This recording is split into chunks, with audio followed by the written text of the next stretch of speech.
본론으로 들어가기 전 소금으로 인생이 바뀐 두 사람의 사연을 듣겠습니다. 50대 초반의 제이 씨는 고관절 괴사 진단을 받은 뒤 인공관절 치환술밖에 치료 방법이 없다는 소리를 듣고 크게 실망했다.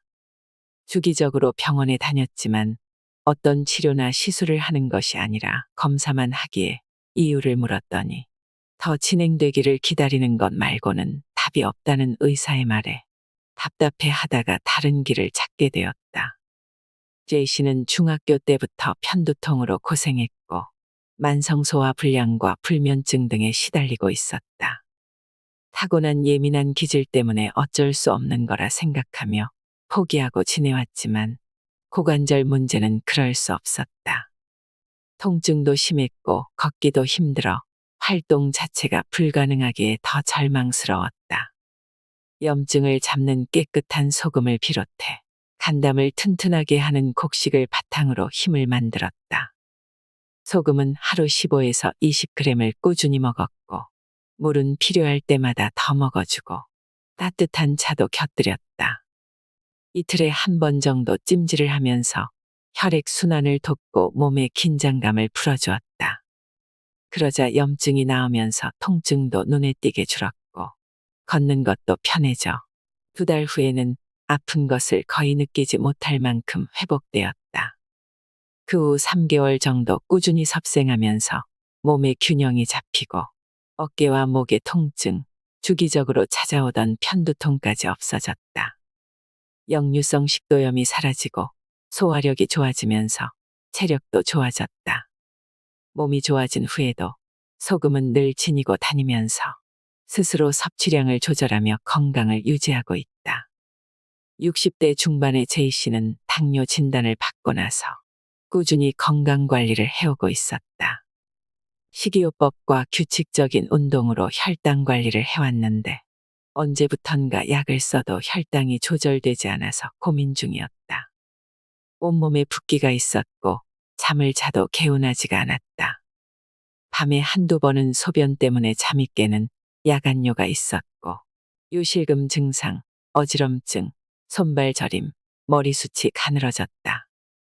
소금의 중요성을 알고 나서는 그동안 해왔던 채식위주의 저염식 식이요법이 자신에게 맞지 않다는 것을 알게 되었다. 전에는 건강을 생각해 외식을 거의 하지 않았고 음식을 할 때도 간을 거의 하지 않았다. 그런데다 반찬은 채식 위주로 먹다 보니 염분이 많이 부족했던 것이다. 노폐물과 수분을 배출하는 힘이 약해 있어서인지 물을 많이 마시지 않는데도 늘 붓기가 있었다고 한다. 그런 경우는 신장의 기능이 약해져 생기는 당뇨다. 혈당 수치를 맞추기보다 뿌리인 신장을 튼튼하게 하기로 했다. 혈당 조절이 안 되는 이유도 신장의 힘이 약해져 있었기 때문이다. 식사 외에 하루 2번 정도 소금차를 마셔 몸을 따뜻하게 하고 부족한 염분과 수분을 보충해 주었다. 그 후로는 혈당 수치를 잴 때마다 본인도 깜짝 놀랄 만큼 혈당 조절이 잘 되었다. 밤에 일어나 화장실 가는 일이 없어지고 요실금과 어지럼증도 사라졌다. 붓기가 빠지자 몸도 가벼워졌다. 전체적으로 몸에 힘이 도니 짜증이 줄고 웃는 날도 많아졌다.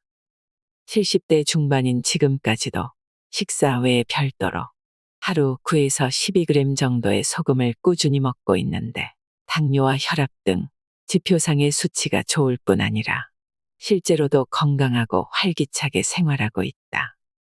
소금에 관한 많은 영상들을 보셨을 겁니다. 하지만 이만큼 핵심을 다뤄주는 영상은 보기 힘드셨을 거라고 자부합니다.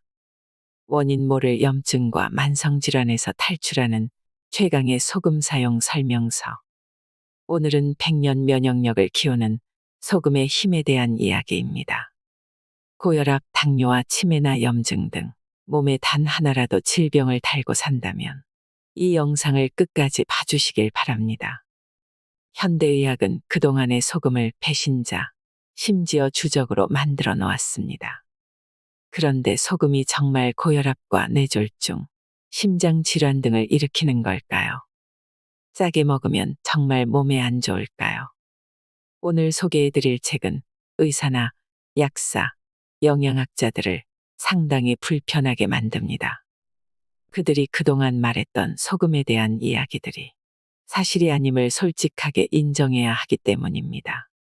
우리의 생명을 관장하는 근원인 소금만 잘 먹어도 온갖 질병에서 벗어날 수 있습니다. 저자는 실제로 소금으로 몸과 마음의 건강을 되찾은 1만 명이 넘는 사람들의 사례를 기반으로 우리가 몰랐던 저염식의 진실과 치명적인 함정을 소개합니다. 바로 시작하겠습니다. 짠맛, 정말 우리 건강의 적일까? 살려면 소금이 필요하다. 우리 몸을 흘러다니는 물은 소금물이다. 그래서 피와 땀과 눈물 모두 짜다. 분비물뿐 아니라 뼈와 살, 혈액에도 소금이 들어있다. 소금은 인체의 구성 성분이면서 조직과 조직, 혈액과 세포, 뇌와 신경을 두루 연결하는 데 필수 성분이다. 논란의 여지 없이 살기 위해선 소금이 반드시 필요하다. 소금이 없으면 숨을 쉴 수도 근육을 움직일 수도 없고 영양분을 소화시킬 수도 몸이 음식을 받아들일 수도 배설을 제대로 할 수도 없다. 호흡도 체온 조절도 안 되고 두뇌 활동도 불가하다. 소금은 신경 전달 신호를 보내는 데 사용되고 소화와 흡수, 배설에도 동원되며 전해질과 항상성 유지에도 꼭 필요하다. 혈액과 체액의 구성 성분이면서 삼투압 작용을 일으켜 피를 흐르도록 만들어준다. 피가 제대로 흐르지 않아 순환이 잘 안 되면 영양분과 호르몬도 전달되지 않아서 세포와 기관이 제대로 기능할 수 없다. 그럼 왜 의사들은 소금을 처방하지 않는 걸까? 방식은 다르지만 이미 오래전부터 병원에서는 소금을 쓰고 있다. 사실 소금을 가장 많이 쓰는 곳이 바로 병원이다. 먹어서 보충하는 방식이 아니라 정맥에 직접 주사하는 방법으로 아픈 사람이 병원을 찾을 때 가장 많이 맞는 수액이 바로 생리식염액, 즉 소금물이다. 기초 수액은 특별한 약물이 들어있는 것이 아니라 염화나트륨 용액이다. 용도에 맞춰 포도당이나 아미노산 등 영양분을 첨가해 제조하지만 기본은 염화나트륨 용액이다. 수액을 맞고 난 뒤 기운이 나고 컨디션이 회복되는 것은 수액 안에 있는 특별한 약물 때문이 아니다. 수분과 체액이 보충되고 혈액순환이 고루되어 피가 잘 통하고 기의 분할이 좋아지기 때문이다. 수액 자체로 어떤 양리작용을 해설하기보다 전해질과 나트륨 농도가 맞아 피가 돌면서 노폐물을 짜내고 독소가 배출되어 생기를 되찾는 것이다. 인체의 근육과 신경, 모든 세포는 전기적 신호로 정보를 생산하고 전달한다. 전해질 이상이 오면 몸속에 미세한 전류가 흐를 수 없어 신경자극 전달이 되지 않는다. 건강에 좋다는 것을 잘 챙겨 먹어도 소금이 빠지면 생체 전기가 부족해져 기운이 없고 극도로 피곤해지고 무기력해진다. 소금과 물이 많이 부족하면 전해질 이상이 생기면서 생체 전기의 흐름이 끊기는 위험한 상태가 될 수도 있다. 병원에서 응급 환자에게 식염수를 주사하고 수술 도중에도 주입하는 것은 수술 도중 쇼크를 막기 위해서다. 소금이 건강에 해롭다고 하면서 소금물을 가장 많이 쓰는 곳이 바로 병원인 셈이다. 이는 물과 소금이 생명을 영위하는데 얼마나 중요한 역할을 하는지 반증해 준다. 소금 섭취는 뇌가 결정할 문제. 황금에 비견되며 월급으로 대신할 만큼 귀한 대접을 받던 소금이 왜 이렇게 괄시를 받는 처지가 되었을까? 짜게 먹으면 고혈압이 과학적으로 증명된 사실처럼 인식되면서 소금은 성인병의 근원 같은 억울한 꼬리표를 달게 되었다. 저염식을 할 필요가 없는 사람, 심지어 소금이 정말 필요한 사람까지 못 먹고 있으니 문제가 심각하다. 의료계와 학계뿐 아니라 정부까지 나서서 강력한 저감화 정책을 펴고 있는 것을 보면 명확한 과학적 근거가 있을 거라고 생각들을 하지만 사실은 그렇지가 않다. 우리나라 보건당국이 세계보건기구와 미국이 내세운 기준을 근거로 삼아 저염식 정책을 펼치는 동안 미국에서는 한국이나 일본처럼 소금 섭취를 늘려야 한다고 주장하는 목소리도 나오고 있다. 소금 섭취량이 많은 한국과 일본, 프랑스 등이 비만 인구도 적고 심혈관계 질환 발생률이 낮다면서 미국이 저염식 정책을 중단해야 한다고 주장하기도 한다. 미 고혈압 학회 회장이었던 데이비드 맥캐런 박사는 소금 섭취는 뇌가 결정할 문제이지 정책적으로 관여할 일이 아니다라고 일갈했다. 미국의 심혈관 전문의이자 학자 제임스 디니콜란토니오도 소금에 대한 잘못된 인식을 바로 잡아야 한다고 주장한다.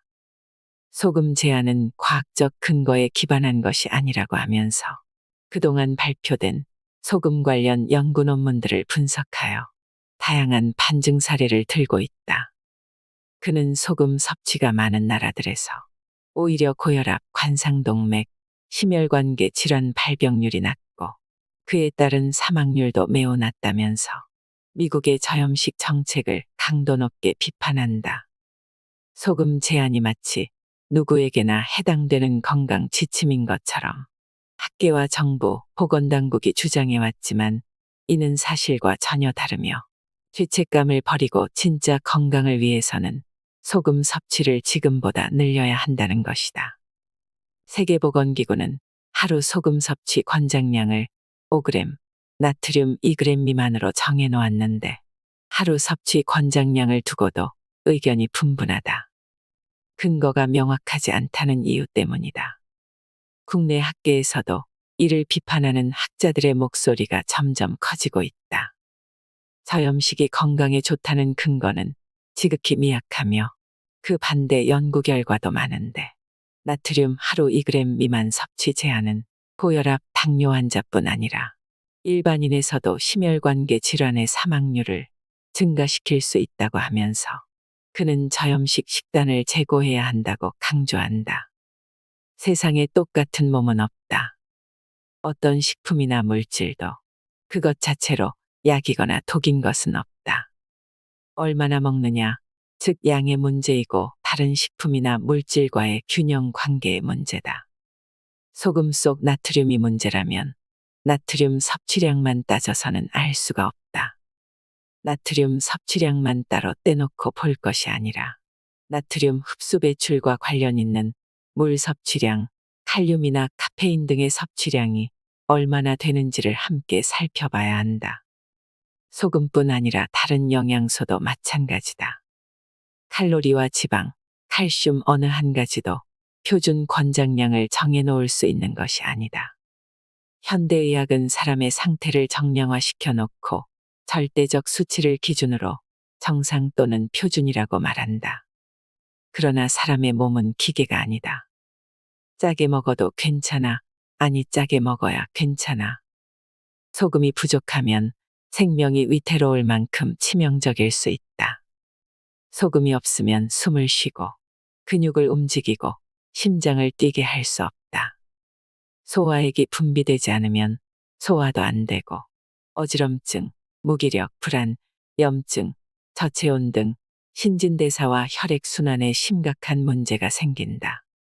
건강을 위해 저염식을 해야 한다고 주장하는 사람들 가운데 소금 대신 파, 마늘 같은 향신료나 과일 등으로 대체의 맛을 내거나 저염 요리법을 전파하는 사람도 있다. 파, 마늘, 후추, 과일청 등은 소금이 아니다. 매운맛과 짠맛은 전혀 다른 맛이다. 간의 핵심은 소금이다. 소금이 필요한 사람에게 소금 아닌 다른 것들은 대체제가 될 수 없다. 염분을 줄이기 위해 엉뚱한 것들을 에둘러 먹다 보면 결국 우리 몸은 그 소금기를 채우기 위해 끊임없이 다른 음식을 찾게 된다. 배가 부른데도 뭔가 부족하다고 여겨 자연스레 과식이나 폭식으로 이어진다. 저염식을 주장하는 쪽에서는 인간이 살아가는데 아주 적은 양의 소금으로도 충분하다고 말한다. 그러나 우리는 현실에서 단순한 생존을 넘어 생활을 해야 한다. 그 모든 활동에 에너지가 필요하고 쓰고 난 뒤에 짜내고 닦아내야 할 노폐물도 그만큼 많다. 몸으로 들어오는 것 못지않게 밖으로 배출해야 할 것이 쌓여간다. 소금은 그런 찌꺼기를 품어 땀이나 소변을 통해 밖으로 짜내고 빼낸다. 채워지면 쓰고 또 밖으로 빼내면서 순환한다. 보통 하루에 10.5g에 달하는 염분이 소변과 대변, 땀으로 빠져나가는 것으로 알려져 있다. 생활 습관이나 사는 지역과 체질 등에 따라 소금의 필요량도 다를 수밖에 없다. 커피를 달고 사는 사람이라면 카페인의 이뇨작용으로 인해 소변 배출이 더 심하다. 수분과 함께 빠져나가는 나트륨도 상당하다. 요즘은 보통 하루에 커피 두세 잔 이상을 마시다 보니 카페인의 이뇨작용으로 몸속에 있던 수분과 함께 염분도 대량 빠져나간다. 카페인은 커피에만 있는 것이 아니다. 차나 에너지 음료, 심지어 처방약에도 카페인이 들어있다. 그러다 보니 손실되는 물과 소금의 양이 상당하다. 이런 패턴이 계속되면 몸속은 만성적인 탈수 상태가 될 수밖에 없다. 해독 주스로 불리는 과채 주스에는 상당량의 칼륨이 있다. 과채 주스를 열심히 먹으면서 염분을 섭취해주지 않으면 나트륨과 칼륨의 균형이 깨진다. 이런저런 물이나 음료를 마셔서 수분 섭취가 많은 것 같지만 몸속 염도를 맞춰 항상성을 유지하려는 몸은 자연스럽게 수분도 배출할 수밖에 없다. 염분이 충분하지 않는 몸은 물을 보유할 수가 없다. 소금 섭취는 정책으로 결정할 문제가 아니라 각자의 자연스러운 요구에 따라 몸이 스스로 조절할 일이다. 사람마다 입맛이 다르고 맛있다고 느끼는 간 역시 다르다. 좀 짜게 먹어도 괜찮다. 아니 짜게 먹어야 괜찮다. 당긴다면 내 몸이 필요로 한다면 짠맛, 짜는 힘, 짜내는 기운, 피와 땀과 눈물처럼 우리 몸 안팎을 연결하는 구멍에서 나오는 분비물은 모두 짠맛이다. 살다 보면 몸에 어떤 식으로든 찌꺼기가 쌓이기 마련이다. 묵은 감정, 응어리, 낡은 생각, 대사작용을 하고 남은 노폐물 등을 짜내야 살 수 있다. 눈물과 땀을 흘리지 않고 몸속에 쌓아놓으면 결국 썩을 수밖에 없다. 신장과 방광에서 소변으로 짜내고 땀, 눈물, 콧물, 분비물로 짜내야 살 수 있다. 중금속과 지방, 체내 독소, 오염물질 등 온갖 찌꺼기도 밖으로 짜내야 한다. 이런 낡고 탁한 것들을 몸 밖으로 잘 짜내려면 힘이 필요하다. 혈관을 통해 온몸 구석구석 산소와 영양분을 공급하고 쓰고 난 것은 회수해 밖으로 내보내는 힘이 필요하다는 말이다. 나이 들수록 입맛이 짜진다고 하는데 이는 감각이 둔해져서만은 아니다. 생명활동이 왕성할 때는 짜내는 힘도 좋지만 나이 들수록 물기가 부족해지고 굳으면서 짜내는 힘이 약해진다. 전립선 이상, 요실금 등이 생겨 소변 조절이 안 되고 침이 마르거나 땀 조절이 안 되며 눈이 시려 눈물은 흐르고 생식기의 분비물은 말라간다. 호르몬이나 소화액 분비도 잘 되지 않는다. 수분은 염분과 함께 움직인다. 염분이 있어야 수분이 조절된다. 짜게 먹는 것은 가난한 시절에 생긴 습관 때문이 아니라 실제 짜내는 힘이 더 많이 필요해 생기는 자연스러운 현상이다. 몸속 기관뿐 아니라 뇌에도 독소가 쌓이면 치매나 뇌혈관 질환이 생길 수 있다. 찌꺼기가 많아 점성이 높아진 혈액을 밀어내려면 혈압 역시 그만큼 높아질 수밖에 없어. 나이가 들면 어느 정도 혈압이 높아지는 것이 자연스러운 현상이다. 짠맛이 들어가야 메말라가던 몸이 수분을 품을 수 있다. 소금은 물과 함께 찌꺼기를 짜내고 깨끗하게 정화시킨 혈액을 다시 몸으로 돌려보낸다. 몸의 염분이 부족하면 물도 먹히지 않아서 수분을 충분히 섭취할 수가 없다. 억지로 수분 섭취를 한다고 해도 몸은 체액에 전해질 농도를 깨지 않기 위해 바로 물을 배출해버린다. 소변만 자주 마려운 것이다. 소금기가 부족하면 흐르지 못하고 고이고 굳어 썩는다. 몸속에 덩어리가 생기거나 괴사가 일어나기도 한다. 소금과 물이 부족해지면 찌꺼기와 노폐물은 더 많이 쌓이고 혈관이 막히기도 한다. 정신적 스트레스로도 혈관이 막힐 수 있는데 현대인은 혈관이 막히거나 심장박동 이상으로 목숨이 위태로워질 수도 있다. 몸속에 짠 기운, 염이 부족하면 염증이 된다. 위염, 대장염, 비염, 전립선염, 치주염 등 부위를 달리하면서 이곳저곳에 염증이 생긴다. 생명은 끊임없이 새로운 세포로 교체되며 그 어떤 것도 계속 그 자리에 머물러 있는 것은 없다. 몸의 지혜, 끊임없는 동적 균형. 건강의 핵심은 순환이다. 혈액순환만 잘 되어도 몸은 생생하다. 나이 들어 병드는 과정은 몸이 식어가고 물이 말라가는 과정이다. 혈액이 탁해지고 혈류의 흐름이 나빠지면 말단까지 피가 흐르지 못하면서 손끝 발끝에 감각기관이 저리거나 마비가 온다. 중력을 거슬러 심장에서 피를 머리 쪽으로 보내려면 피의 압력이 높아질 수밖에 없다.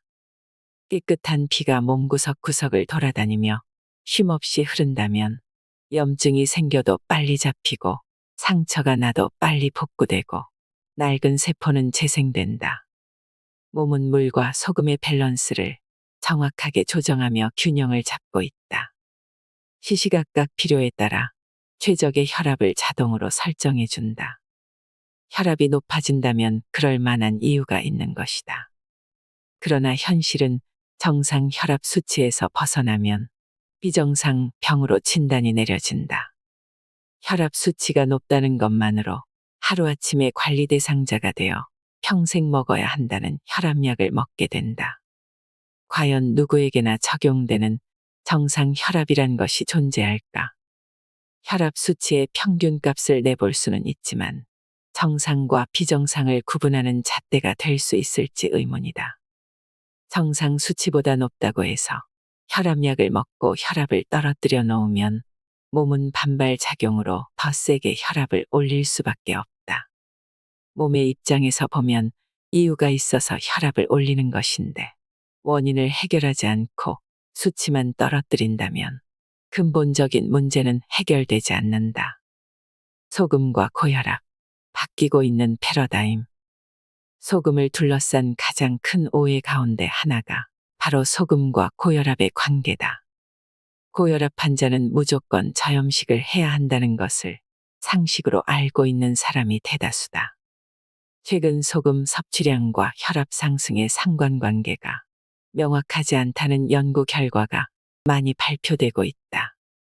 혈압 수치가 기준이 되다 보니 혈압을 떨어뜨리기 위해 몸에 있는 수분을 빼는 이뇨 성분의 약물을 써서 혈압을 떨어뜨린다. 그러나 혈액량이 늘어 혈압이 일시적으로 높아지는 것보다 더 심각한 것은 혈액량 부족이다. 혈액량이 부족하면 혈액 공급이 원활하게 이루어지지 않아서 뇌혈관이나 감각기관, 손발 등 말초혈관이 막힐 수 있다. 나트륨이 혈압을 올린다고 소금 섭취를 줄이게 되면 물도 먹히지 않는다. 여기에다 이뇨 성분이 들어가 있는 혈압약 등을 먹게 되면 몸속의 수분은 더 부족해지고 혈액량은 줄어들 수밖에 없다. 수분 부족으로 혈액의 점성이 높아지고 이 탁해진 혈액을 걸러내려면 신장에 무리가 가고 시간이 지나 필터가 막히면서 신장은 제대로 기능하기가 더 어려워진다. 사실 고혈압과 소금 섭취량은 크게 관계가 없으며 특히 혈압이 정상인 사람은 아무리 소금 섭취를 줄여도 혈압에 변화가 없다. 일부 고혈압 환자나 노인은 소금 섭취가 늘수록 혈압이 올라가는 경향이 있지만 혈압 수치를 내리려고 소금 섭취를 줄인다면 다른 심각한 문제를 불러올 수 있다는 반론도 만만찮다. 최근에는 고혈압 환자들이 소금 섭취를 줄였을 때 오히려 심장질환, 심장마비 확률이 더 높아진다는 연구 결과를 비롯해 소금 부족의 위험성을 경고하는 연구가 늘고 있다. 당기는 데는 그만한 이유가 있다. 살아서 생명을 유지하는 일에는 에너지가 필요하다.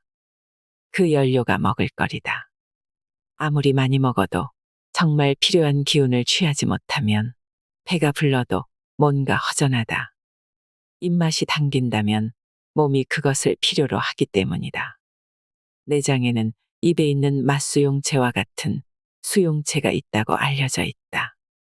우리 몸의 장부는 독자적인 말초신경계를 갖고 있다. 뇌의 판단에 의존하지 않고 스스로 판단하고 뇌에 신호를 보내는 등 신경계에 영향을 미친다. 뇌에서 정보 전달에 관여하는 신경, 펩티드라 불리는 호르몬과 비슷한 물질이 소화관의 신경세포에서도 사용된다는 사실이 주목을 받고 있다. 타고난 체질에 따라 몸이 원하는 것도 다르다. 저수지가 커서 물을 한번 채우면 잘 마르지 않는 사람이 있는가 하면 금방 말라서 자주 채워줘야 하는 사람이 있다. 몸에 짠 기운이 부족하면 염증이 자주 생긴다. 입맛대로 먹는다면 짭짤한 것이 당기고 된장찌개, 젓갈, 조림, 장아찌가 맛있다. 짠맛의 소금은 위액, 췌장액을 비롯한 소화액의 원료가 되며 침 분비를 조절하고 살균 작용을 한다. 그런데 소화액이 잘 만들어지지 못하면 소화도 안 되고 먹은 음식이 제대로 발효되지 않아서 가스가 차거나 더부룩하고 답답한 느낌이 든다. 세상에 필요 없는 맛은 없다. 모두 고유한 기능이 있고 존재 이유가 있다. 살아있는 사람은 자신에게 필요한 맛을 정확하게 찾아낸다. 입맛은 결국 우리를 살리기 위한 소중한 신호다. 그러므로 건강정보, 의료상식을 쌓기 전에 입맛부터 살펴야 한다. 생명력, 치유 본능을 깨우는 첫걸음은 몸의 감각에 귀를 기울이는 것이다. 대부분의 질병은 원인을 모른다. 지금 행해지는 의학적인 치료법도 모두 과학적 연구가 뒷받침된 것은 아니다. 실제 과학적 연구가 뒷받침된 치료법은 15에서 20%에 지나지 않는다고 한다. 현대의학의 치료법은 계속 바뀌고 있으며 심지어 완전히 달라지기도 한다. 그러다 보니 치료는 대부분 증상 완화 또는 지연을 위한 대증요법이다. 혈압을 수치로 정상, 비정상을 나눠 그 기준에 미치지 못하면 문제가 있는 것으로 진단된다. 많은 사람이 쓰고 있는 비염약은 몸의 수분을 말려버리는 방식으로 작용한다.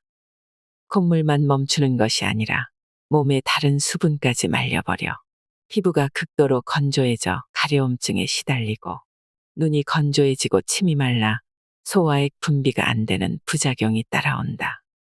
의료는 이미 거대한 산업이다. 산업화된 의료는 효용성, 효율성을 중시할 수밖에 없다. 그래서 돈이 되지 않는 것에는 시간과 비용을 들이지 않는다. 한국인은 짜게 먹는다.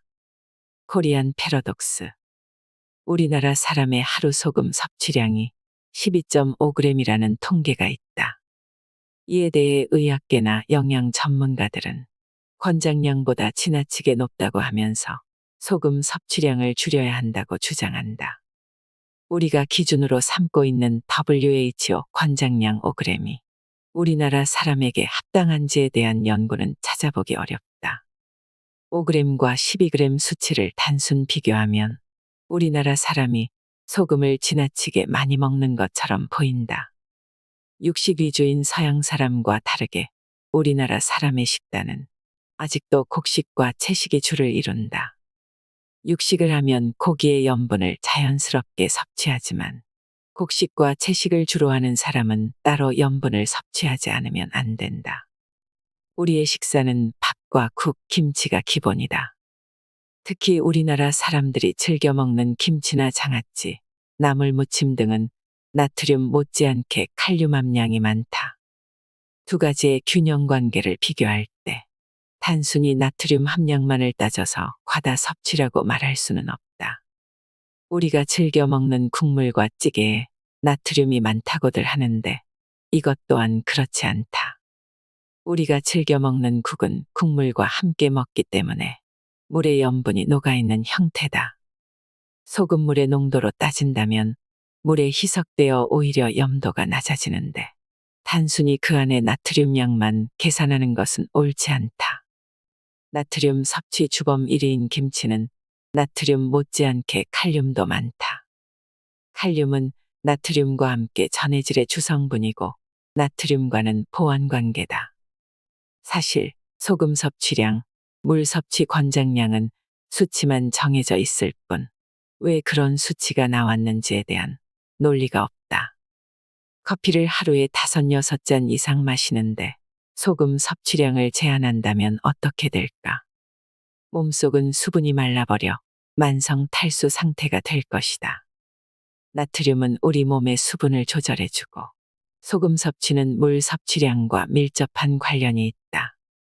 물은 많이 마실수록 좋다는 게 상식처럼 알려져 있다.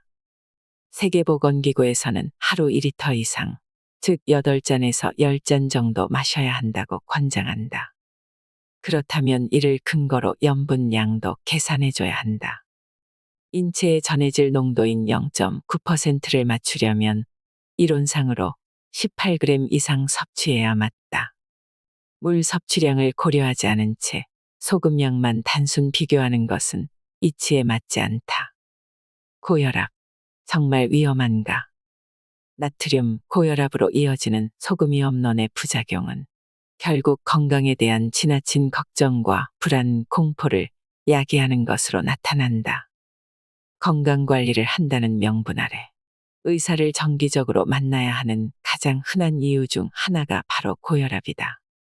고혈압 진단은 그 기준이 되는 정상 수치를 얼마로 정하느냐에 따라 달라진다. 일본은 5년마다 고혈압 학회에서 가이드라인을 정해 발표하는데 정상 수치가 계속 떨어지고 있다. 고혈압의 기준 수치가 내려갈 때마다 환자 수는 급증한다. 일본은 1980년대 230만 명이던 환자가 현재 5,500만 명으로 무려 20배 늘었다. 우리나라도 인구 5천만 명 가운데 1,000만 명이 고혈압 환자다. 제약회사와 병원 의사만 좋은 일을 시키고 있는 것이다. 근본적 문제를 해결하지 않고 혈압약을 쓰면 일시적으로 혈압이 떨어질지 모르지만 시간이 지나면 우려하던 여러 합병증이 나타날 수 있다. 혈압약을 오랜 기간 복용하면 혈액 공급에 문제가 생겨 신체 기관의 혈액 공급이 원활하지 않아서 심각한 상황이 발생할 수 있다. 가장 많은 혈액을 필요로 하는 신장과 뇌에 문제가 생길 수 있다는 말이다. 혈액량이 줄고 혈압이 떨어져 흐름이 원활하지 않을 경우 신장 기능에 심각한 문제가 생길 수 있고 뇌경색이 오거나 치매 발생률도 더 높아진다. 혈압약을 먹으면서 여러 가지 부작용을 호소하는 사람이 많다. 미국 심장학회에서는 혈압약을 복용하는 사람이 그렇지 않은 사람보다 심장 발작을 일으킬 확률이 60% 더 높다고 보고했다. 혈압약을 복용하면 뇌졸중으로 쓰러지거나 치매에 걸리지 않을 것이라고 생각하지만 실제로는 그렇지가 않다. 혈압약의 큰 부작용이 바로 치매와 중풍, 뇌졸중이다. 일본에서 고혈압약을 장복하면 치매 발생률이 증가한다는 연구 결과가 보도되기도 했다. 스스로 조절하는 메커니즘. 인체에 소금이 필요하다는 점은 인정하지만 섭취량이 너무 많아서 문제라는 말을 한다. 그런데 소금은 속성상 과다 섭취하기가 쉽지 않다. 사실 약 먹고 죽은 사람은 있어도 소금 먹고 죽은 사람은 없다. 소금을 필요 이상 먹게 되면 토하거나 설사를 하게 된다. 체했을 때 뭔가 개원해야 할 때 소금물을 먹여 토하게 하는 것도 소금에 밀어내는 속성 때문이다. 우리 몸에는 염분이 과해지면 자연스럽게 몸 밖으로 배출하는 조절 시스템이 있다. 먹는 대로 몸속에 쌓이는 것이 아니라 섭취하는 양 못지않게 배출하는 양도 많다. 매일 평균 10.5g 정도의 염분을 배출한다고 알려져 있는데 섭취량이 많아지면 배출량도 그만큼 늘어난다. 신장은 과잉 섭취한 나트륨을 모두 배설할 수 있을 뿐 아니라 부족하면 나트륨의 99% 이상을 다시 흡수하도록 되어 있다. 과연 고혈압을 병으로 봐야 하는지에 대해 문제 제기를 하는 시각도 많다. 의료계에서도 이에 대해 근본적 질문을 하는 목소리가 계속 커지고 있다. 고혈압은 그 자체가 질병이 아니라 인체의 혈액순환을 기존대로 유지하려는 인체의 항상성의 반응이라고 할 수 있다. 이때 약물을 써서 혈압을 낮추면 혈전으로 오히려 뇌혈관이 막히고 만다. 지금까지도 고혈압약은 황금알을 낳는 거위로 불리며 전 세계에서 가장 많이 팔리는 약 가운데 하나다. 소금을 따로 먹지 않는 에스키모인도 고혈압이 없는 것으로 유명하지만 평균 수명이 40대를 넘기지 못한다. 그에 반해 소금 섭취량이 많기로 유명한 독일과 일본 장수 지역 주민들은 세계보건기구 권장량의 6배를 섭취하지만 오히려 건강하게 장수하는 것으로 알려져 있다. 최근에는 고혈압이 소금 섭취보다 체중 증가, 비만 등 다른 원인으로 생긴다는 연구 결과가 나오고 있다. 고혈압 환자들 가운데서도 소금을 적게 먹은 환자 그룹이 많이 먹은 그룹에 비해 심장마비를 일으킬 위험이 4배나 높은 것으로 나타났다. 내 몸을 살리는 최강의 소금 사용 설명서. 소금으로 염증을 다스린다. 상담하다 보면 자신을 걸어다니는 종합병원이라고 말하는 사람이 많다. 그런데 그 내용을 가만히 들여다보면 결국은 온갖 염증으로 고생하고 있다. 최근에는 만성염증을 앓는 사람들이 치매 발병률이 높다는 연구 결과가 나오고 있어 염증은 그야말로 만병의 근원이 되고 있다. 저수지나 물탱크에 물이 풍부해야 진화 작업이 수월한 것처럼 우리 몸에도 물과 소금이 풍부해야 염증이 잡힌다. 소금에서 살아남는 균은 없다. 찬 것을 피하고 국물이나 소금차 형태로 마시고 몸을 따뜻하게 해주면 혈액순환이 좋아지고 땀과 소변으로 노폐물을 배출하는 능력이 좋아진다. 신체가 냉하면 면역 기능이 약해져 염증이 잘 생긴다. 몸에 염분이 부족하면 감기에 걸렸을 때 잘 낫지 않고 오래 간다. 감기 기운이 있다 싶으면 몸을 따뜻하게 하고 평소보다 물과 소금 양을 늘릴 필요가 있다. 자주 염증에 시달리는 사람은 질이 좋은 소금을 구해 평소에도 꾸준히 먹는 것이 좋다. 된장국이나 미역국, 콩나물국 등에 소금이나 조선간장을 타서 뜨겁게 먹고 땀을 내줘도 좋다. 류머티즘은 관절 염증이다. 관절염이 생기면 염증으로 인해 몸이 붓고 열이 나고 심한 통증에 시달리기도 한다. 염증이 진행되면 온몸에 문제가 생긴다. 처음에는 손가락에서 시작했다 하더라도 그 혈액이 온몸을 돌아다니다 보니 나중에는 무릎, 어깨 등 안 아픈 곳이 없을 정도로 통증에 시달린다. 류머티즘은 남성보다 여성이 많은데 냉기로 인한 저체온과 밀접한 관련이 있다. 염증을 잡기 위해서는 소금이 필요하지만 몸이 냉하다 보니 흡수가 잘 되지 않는다. 이때는 몸을 데우고 체온을 올리는 찜질과 운동을 병행해야 소금이 잘 흡수될 수 있다. 비염과 천식, 소금이 필요하다. 비염의 종류에 따라 대처법이 좀 다르지만 공통적으로 해당되는 사항은 바로 속이 차고 건조하다는 것이다. 흐르지 않고 뒤로 넘어가는 비염인 경우 소금과 함께 레몬즙이나 레몬차, 오미자차를 섞어 마시면 좋다. 콧물이 줄줄 흐르는 비염인 경우 생강차를 함께 마시면 효과를 볼 수 있다. 알레르기성 비염인 경우 꾸지뽕차나 따뜻한 요구르트가 도움이 된다. 뭉치고 굳은 것을 풀어낸다. 짠맛은 단단한 것을 연하게 만들어준다. 소금이 들어가면 뻣뻣했던 배추가 야들야들하게 숨이 죽고 단단한 매실은 장아찌로 태어난다. 소금 기운이 부족하면 몸과 마음이 뻣뻣해져 여기저기 당기고 결리는 곳이 많아진다. 그러나 깨끗한 소금을 먹고 몸의 냉기를 빼주면 단단하게 굳어있던 덩어리가 물렁물렁하게 풀린다. 기침이 심하거나 폐가 안 좋은 사람들은 뱃속의 점액과 끈적거리는 가래를 없애는데 짠맛이 필요하다. 짭짤하게 먹으면서 느끼는 가장 빠른 변화는 쾌변이다. 어린아이들 가운데도 변을 볼 때 땀까지 흘려가며 힘을 쓰거나 자지러지게 울며 괴로워하는 아이가 있다.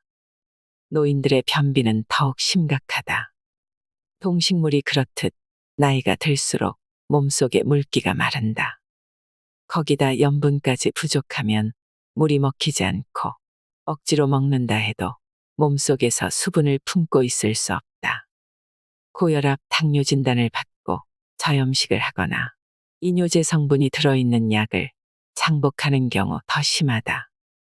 소금과 물은 조직을 연하고 말랑말랑하게 한다. 소금이 들어가면 단단해진 변이 풀리고 미끌미끌하게 쑥 밀려나와 쾌변을 볼 수 있다. 저염식을 하면서 물만 먹을 것이 아니라 입맛대로 짭짤하게 충분히 간을 해서 먹어야 한다. 탁한 것을 맑고 깨끗하게. 소금과 물이 우리 몸에서 하는 대표적인 역할 가운데 하나가 피를 맑게 하는 일이다. 소금은 물과 함께 신장을 통해 몸속의 독소를 밖으로 배출한다. 지방과 유해가스를 흡착해 밖으로 빼내고 요산, 활성산소 등 찌꺼기도 소변과 땀으로 배출한다. 물과 소금이 부족해 신장이 제 역할을 못하면 피가 끈적거린다. 탁한 혈액은 가는 모세혈관을 통과하기 어렵고 깨끗한 피를 공급받지 못한 세포는 제 역할을 할 수가 없다. 시력이 약해지고 뇌혈관이 막히고 노폐물이 혈관벽에 달라붙어 고혈압이나 동맥경화, 고지혈증 등 문제를 일으킬 수도 있다. 뼈와 근육, 피부가 약해져 성장과 재생도 둔화된다. 혈액이 맑아지면 피의 흐름도 좋아지고 산소와 영양분이 잘 전달되어 에너지가 생긴다. 탁한 혈액을 밀어내기 위해 혈압을 높일 수밖에 없던 고혈압 상태도 좋아져 혈압이 자연스럽게 조절된다. 골절이나 타박상, 교통사고 등 사고를 당했을 때도 물과 소금은 꼭 필요하다. 멍은 그 부분에 어혈이 고여 있는 것인데 이때 소금을 먹으면 고인 피가 흐르도록 만들어준다. 다치거나 사고를 당했을 때 평소보다 물과 소금을 넉넉히 먹으면 회복도 빠르고 후유증도 덜하다. 소금으로 피부 미인되기. 클레오파트라와 양귀비 등 절세 미녀들이 소금으로 목욕했다는 사실은 널리 알려져 있다. 소금은 피부를 윤택하게 만든다. 자신에게 맞는 방식으로 소금 섭취를 꾸준히 한 사람들은 피부 트러블이 잘 생기지 않고 잡티 없는 깨끗한 피부로 바뀐다. 소금이 가진 살균, 정화, 보습력은 피부 걱정 없이 지내게 해준다. 수분이 차올라서 탄력이 생기고 주름이 펴지는 일까지 생긴다.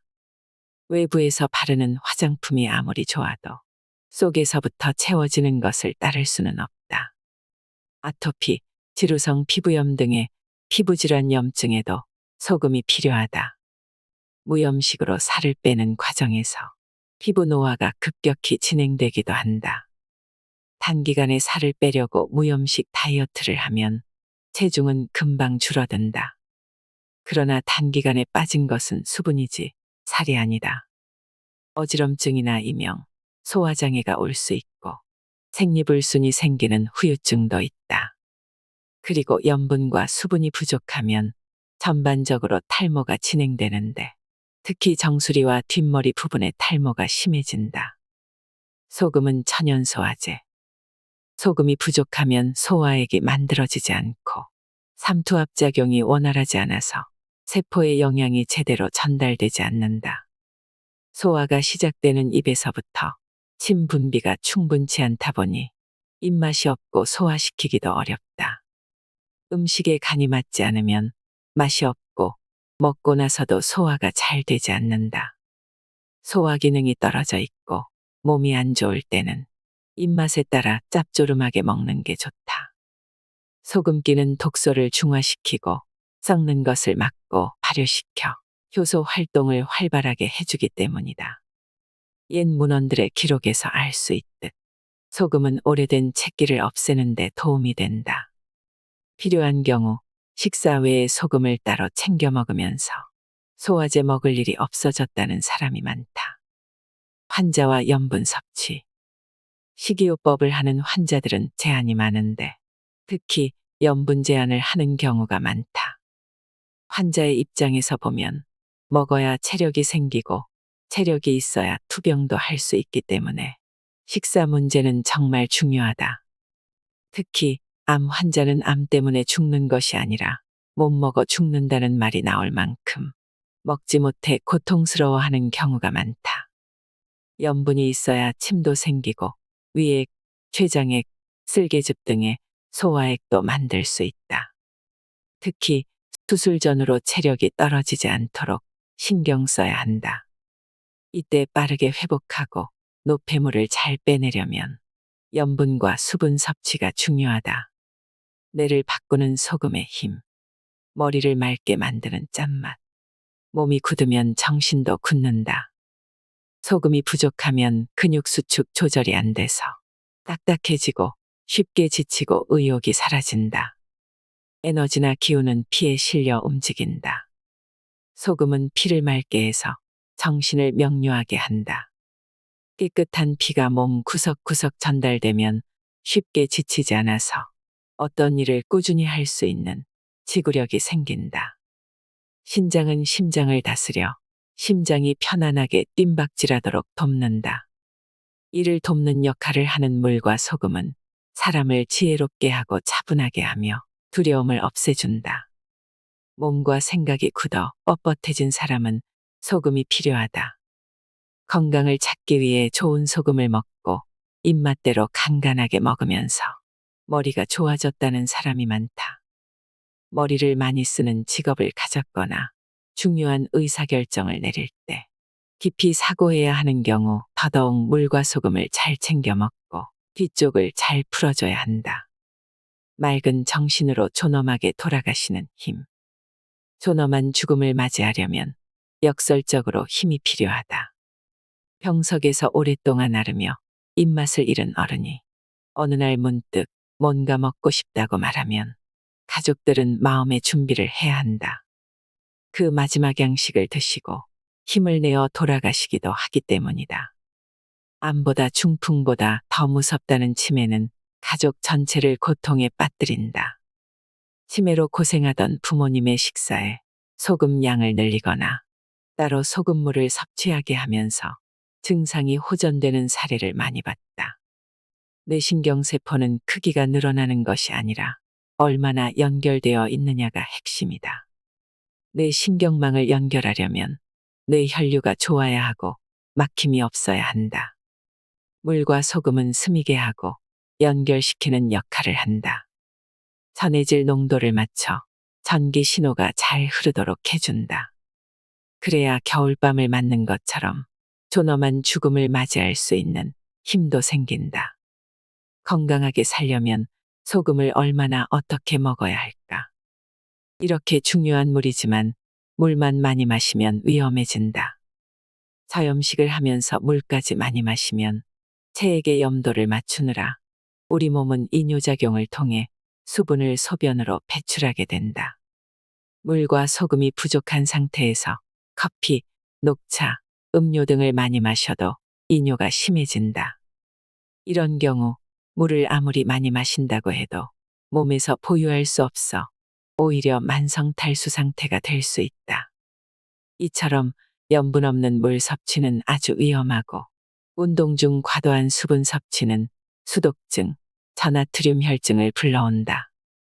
소금을 충분히 먹어야 물이 자연스럽게 당기고 인체도 수분을 보유할 수 있는 상태가 된다. 소금 없이 물만 마시면 위험하다. 물이나 이온 음료에 소금을 타서 마시는 것도 괜찮은 방법이다. 먹는 양은 그날의 날씨나 활동량, 체질에 따라 개인별로 차이가 있으므로 스스로 적당량을 찾아야 한다. 단맛 과잉 시대, 맛의 균형. 과하다는 측면에서 따진다면 짠맛이 문제가 아니라 단맛과 매운맛이 더 심각한 문제를 갖고 있다. 단맛 과잉 시대의 균형을 맞추려면 짠맛에 소금이 더 필요하다. 과일과 채소가 건강에 좋다고 권장하면서 염분을 제한하면 칼륨만 과다 섭취하게 된다.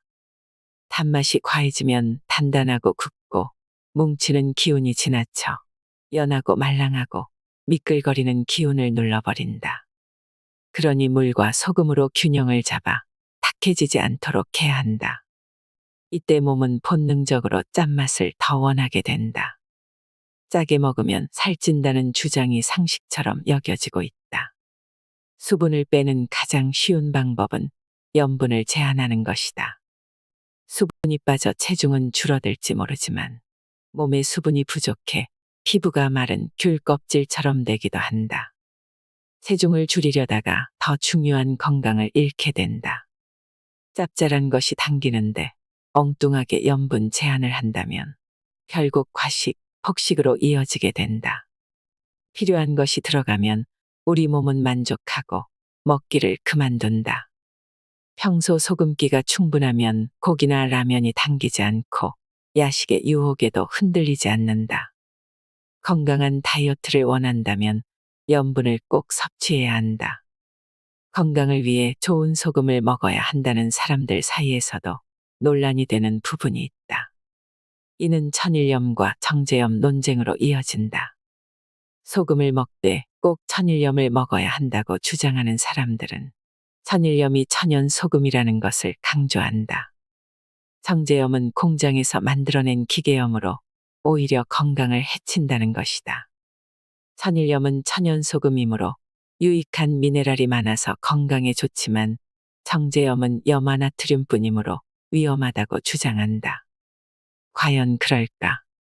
정제염은 실험실에서 만든 인공 화합물이 아니라 바닷물을 여과시키고 정제시켜 얻어낸 소금이다.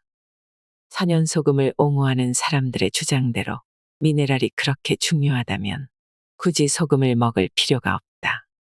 천일염에 있다는 미네랄은 우리가 먹는 곡식, 과일 같은 음식에서도 충분히 취할 수 있어 굳이 소금을 통해 얻을 필요가 없다. 다만 있다고 해도 워낙 적은 양이라 소금으로 미네랄을 섭취하려면 엄청난 양을 먹어야 한다. 우리가 소금에서 얻어야 할 가장 중요한 미네랄은 다른 어떤 것으로도 대체 불가능한 염화나트륨이다. 시간에 따른 소금 섭취. 소금은 수렴하고 가라앉히는 기운이 강하다. 짜내고 걸러내는 일은 하루를 보내고 난 늦은 오후 저녁이나 밤 시간에 적당하다. 현재 염증이 있다면 아침 새벽 가릴 것 없이 소금이 필요하다. 부득이하게 밤에 일해야 하는 사람은 소금 보충을 특히 잘해야 한다. 몸의 지혜는 우리가 상상하는 것 이상이다. 소금의 진실에 접근하다 보면 만물의 상호 연관성을 이해하게 된다.